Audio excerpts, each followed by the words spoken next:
everyone, welcome to the Sunday Funday show. My name's Parker. What? My name's Gideon. What is this? You did Where's it. the Good job, camera good there? job. Well, Where's the pizza? Well, this is the Sunday Funday show. The what? You promised that there would be pizza here. Yeah, but, well, I wouldn't say I said that. I mean, you wouldn't say that I exactly said pizza. No, that's literally what you said. You said, Gideon, can you come on over and meet me for some pizza later? And there is no pizza here. Wait, I said that? Yes, you did. I said that today. What is this place? There's no This pizza is the Sunday anywhere. Funday show, yeah! I only want pizza right now. You're that hungry? I am that hungry.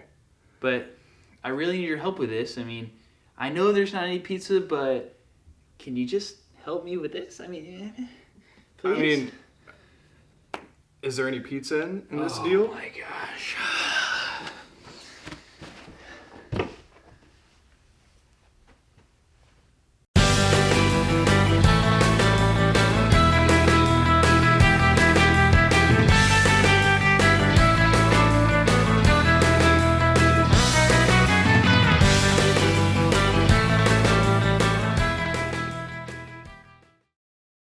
Hey everyone, welcome to the Sunday Funday show. My name's Parker, and Gideon should be here soon, sometime, I think. Oh my gosh. Oh, there he is. Oh, bro, I just got back from a super long run. You are sparkling because you're so sweaty. I know, it was insane. I'm so hungry. I could really go for some pizza Really? right now. Like, how hungry are you? Like, I could eat an entire pizza all by myself. Really? Yeah. Well, I'm sorry about the pizza because I don't have any. But let me tell you, these chips, they really hit the spot. Oh, dude, do you have any more? I could really go for some chips right now. You got no idea. I got a Oh ton my of gosh. chips. Bro, that's sick. Can I have some? Dude. Well, I mean, they are my chips, you know. My chips. Right, but like, I'm really hungry. Like, can I just like have a bag of chips? Well, I mean, they're my chips, so. Right, but we Yeah. can share them. Well, I don't know about that. Come on, man. Like, it's just one bag. Those are my chips, man. What are you doing with my chips? But you have so many. It's a whole box full. Yeah, I do. I have a ton of chips. Are you sure that I can't just have one bag? You know what, Gideon? No. No, you can't.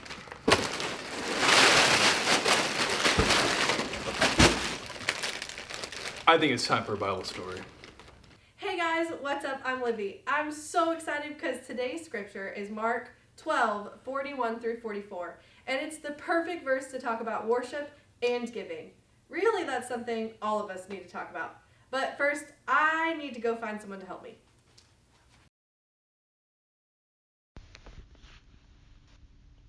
When Jesus came on the scene, he really stood out as someone who was doing something different than any other leaders of the day. The things he was teaching in some areas were completely opposite of what the current religious leaders were teaching. Jesus let them know it too. The religious leaders wore clothes that matched their pride, puffy, expensive coats, and gold rings. They thought they were so smart. They tried to trick Jesus by asking him questions designed to trap him. But Jesus was pretty clever himself. Here's one of those exchanges. The religious leaders sent some of the Pharisees and Herodians to Jesus. They wanted to trap him with his own words. They came to him and said, "Teacher, we know that you are a man of honor. You don't let others tell you what to do or say. You don't care how important they are. But you teach the way of God truthfully. Is it right to pay the tax to Caesar or not? Should we pay or shouldn't we?" But Jesus knew what they were trying to do. So he asked, "Why are you trying to trap me? Bring me a silver coin. Let me look at it." They brought him the coin, and he asked, "Whose picture is this? And whose words?" "Caesar's," they replied. Then Jesus said to them, "Give back to Caesar what belongs to Caesar, and give back to God what belongs to God." They were amazed at him. Jesus knew the religious leaders were so puffed up with pride, they didn't want people to listen to anyone else but themselves. Jesus then warned others about them. "Watch out for teachers of the religious law. They like to walk around in long robes. They like to be greeted with respect in the market. They love to have the most important seats in the synagogues. They love to have the places of honor at dinners. They take over the houses of widows. They say long prayers to show off. God will punish these men very much." Jesus didn't mess around. He told the religious leaders exactly what he thought. So you can imagine how the religious leaders felt about Jesus. They didn't like him very much. After the whole exchange with the religious leaders, Jesus and his disciples went and visited the temple. It was basically like this, a church. They sat near the place where offerings were collected and could see people coming and dropping off their offerings and leaving. Now understand that the disciples were simple guys, fishermen mostly. Their clothes were most likely plain, and their robes probably had patches. Their sandals had probably even been mended by this point. They were definitely not rich and didn't have the clothes or the money to buy fine linens. Mark tells us that many rich people threw large amounts into them, meaning they threw into them the offering boxes lots of money. I'm guessing that the disciples could tell they were rich by the way they were dressed. Imagine someone walking into the room, maybe even clearing their throat so everyone would look, then striding to the offering box with gold chains tinkling on their clothing, then holding up a wad of cash and plunking it down into the offering box so that everyone could hear exactly how much they put in there. Jesus knew that these rich people were only there for show, much like the religious leaders. They just wanted to flex in front of everyone. They were proud and wanted to show how important they were. He knew that the money that they were giving wasn't a whole lot. Giving $100 in an offering may seem like a lot, but not when you have $100,000 in your bank account. Then something caught Jesus' eye, an old woman, a widow. She didn't call attention to herself, and her clothes weren't flashy. By the looks of her, she was very poor. She gingerly held out 2 small copper coins, pennies. She dropped the 2 pennies into the offering bucket with a small clink. Jesus immediately gathered his disciples around him and told them something that they really couldn't believe. He said, "What I'm about to tell you is true. That poor widow has put more in the offering box than all the others." The disciples were probably like, "Did you see that bag of coins the guy dropped in there? What? Are you kidding?" It does seem a little odd that Jesus would think the 2 pennies were worth more than some rich dude throwing around hundreds in the temple. Jesus was seeing something the disciples weren't. Not what the money was worth, but what the money was worth to the people giving it.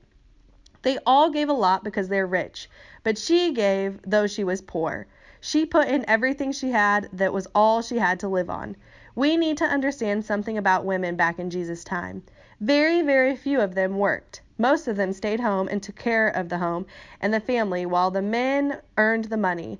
This woman was a widow, meaning she had no husband. There was no real way for her to earn any money. Those 2 pennies were very likely amongst the last pennies that she had to give. Instead of keeping it for herself to use, for food or anything else she might need, she decided to give it to God. What she gave was worth more than what all the other gave, simply because it was worth more to her. It cost her more. Think of it this way.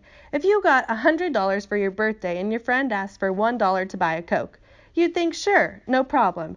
But if you got $1 for your birthday and your friend asked for that same $1 to buy a Coke, you'd think, yeah, no, I'm gonna keep that. Wow, that was awesome, Parker. Give him a round of applause. Thank you so much. That's our story this week. See you next week. Wow, that was such a great story. Yeah, that was crazy how she gave everything that she had. Yeah, I mean, she gave her whole life to God. She only had 2 pennies, and she gave everything. Yeah, it's crazy. Almost like how you have all these bags of chips. You know what, Gideon? I do have 57.5 bags of chips. I could probably share some with you. Well, thanks, man. No problem. That reminds me of a question. How can you live for God? Yeah, I mean, maybe living for God is showing some kindness to some others, like holding a door open at school for someone or helping your mom do the dishes. Or maybe it's something like helping your parents cook one night. Yeah, so talk about this, and we'll see you next time on the Sunday Funday Show. Bye!